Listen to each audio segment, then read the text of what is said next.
শুভ সন্ধ্যা। Share বাজারের মূল খবর ডেইলি মার্কেট আপডেটে আপনাদের স্বাগতম। সূচক আজ গ্রিন জোনে রয়েছে এবং 24.00 পয়েন্ট বা 0.46% বৃদ্ধি পেয়ে 5,224 পয়েন্টে স্থির রয়েছে। বাজারে লেনদেনের পরিমাণ ছিল 488 কোটি টাকা, যা আগের দিনের তুলনায় 4.70% বেশি। খাদ্য ও আনুষঙ্গিক খাত থেকে ব্রিটিশ আমেরিকান টোবাকো, ব্যাংকিং খাত থেকে BRAC bank, United commercial bank এবং ইসলামী ব্যাংক, ওষুধ ও রসায়ন খাত থেকে বেক্সিমকো ফার্মাসিউটিক্যালস, বিকন ফার্মাসিউটিক্যালস এবং ওরিয়ন ইনফিউশন আজ সূচকে বৃদ্ধিতে মূল ভূমিকা রাখে। খাতভিত্তিক লাভ লোকসানের হিসেব অনুযায়ী মিউচুয়াল ফান্ড খাতে আজ সর্বোচ্চ 3.06% এবং বীমা খাত থেকে দ্বিতীয় সর্বোচ্চ 2.20% মূল্য বৃদ্ধি পায়।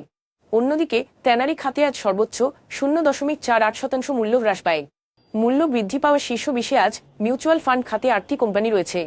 এই S Alam cold roll steels, Exim bank first mutual এবং সাফকো স্পিনিংস মিলস আজ সর্বোচ্চ লাভ করেছে, যেখানে Atlas Bangladesh, Rin Shine textile এবং রিলায়েন্স ইন্স্যুরেন্স মিউচুয়ালের প্রথম স্কিম রিলায়েন্স ওয়ান আজ সর্বোচ্চ মূল্য হারায়।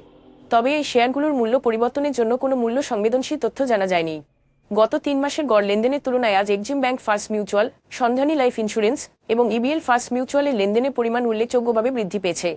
তবে উল্লেখিত শেয়ারগুলোর লেনদেন বৃদ্ধির স্বাভাবিক কোনো কারণ জানা যায়নি। আজকের শীর্ষ দুটি সংবাদ: দেশের হাইটেক পার্কগুলোর জন্য ডিজিটাল উদ্যোক্তা তৈরি এবং অর্থনৈতিক অঞ্চলে বেসরকারি বিনিয়োগ ও কর্মসংস্থান সৃষ্টি লক্ষ্যে নেওয়া Bangladesh private investment and digital entrepreneurship প্রজেক্টে বিশ্বব্যাংক $500 মিলিয়ন ঋণ অনুমোদন দেয় 2020 সালের জুনে।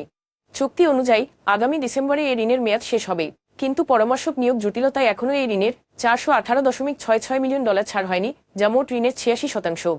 এই দীর্ঘদিন ধরে বাস্তবায়নাধীন রয়েছে, কিন্তু প্রতিশ্রুতি বড় অংশই ছাড় করানো যায়নি এমন 6টি প্রকল্প চিহ্নিত করেছে বিশ্বব্যাংক। এর মধ্যে 5 প্রকল্পের 86% থেকে 94% পর্যন্ত ঋণের অর্থছাড় হয়নি। এই 5 প্রকল্পে নিট প্রতিশ্রুতি $1.39 বিলিয়ন, ছাড় হয়নি $1.29 বিলিয়ন। বিশ্বব্যাংকের এক পর্যালোচনা প্রতিবেদনে এই চিত্র উঠে এসেছে।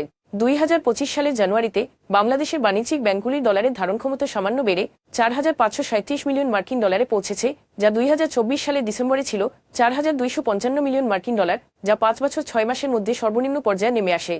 ব্যাংকারদের মতে রেমিট্যান্স প্রবাহ এবং রপ্তানি আয় বৃদ্ধির কারণে সম্ভবত এই প্রবৃদ্ধি হয়েছে। এই প্রবাহ সত্ত্বেও সম্প্রতি কয়েক মাস ধরে বাণিজ্যিক ব্যাংকগুলির ডলারের ধারণ ক্ষমতা উল্লেখযোগ্যভাবে বৃদ্ধি পায়নি। এদিকে রাজনৈতিক অস্থিরতার কারণে সরাসরি বিদেশি বিনিয়োগ উল্লেখযোগ্যভাবে হ্রাস পেয়েছে, যা দেশের অর্থনৈতিক চ্যালেঞ্জকে আরও কঠিন করে তুলেছে।